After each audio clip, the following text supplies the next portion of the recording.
बाहर निकालो, साक्षी बाहर निकलो। अरे बाहर यही क्यों करिए? आइए। इस मौको लंड नहीं देता भाई, के गाना पूरा पार हो गया। घूम में जाए हम घाट चवाते हैं, हम घाट चवाते हैं, क्या क्या करते हैं? घाट चवा रहा है, पूरा गाना पार हो गया, स्मोक दे रहा दे दीजिए काबर।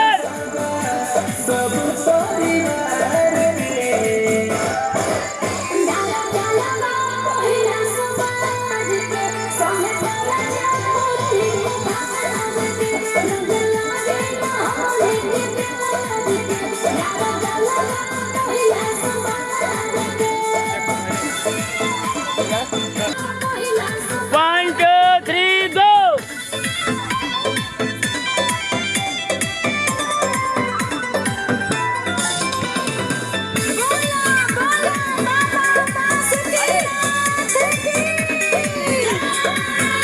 शिफ्ट करवाओ।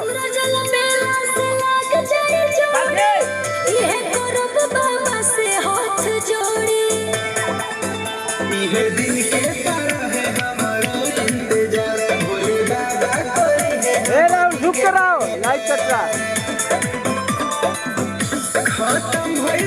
झुक कर आना, लाइक कट रहा।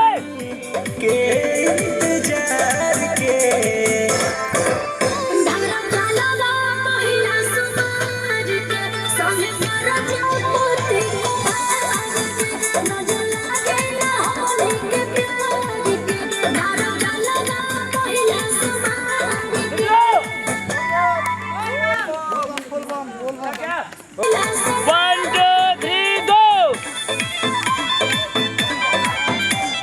आओ सेंटर लगी। बस।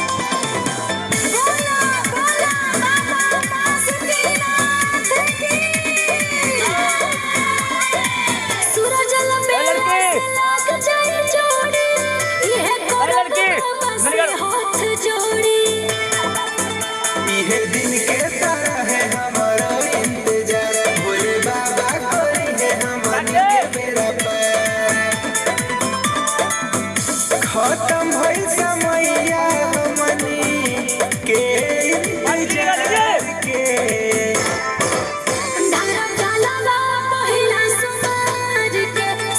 थोड़ा सेंटर।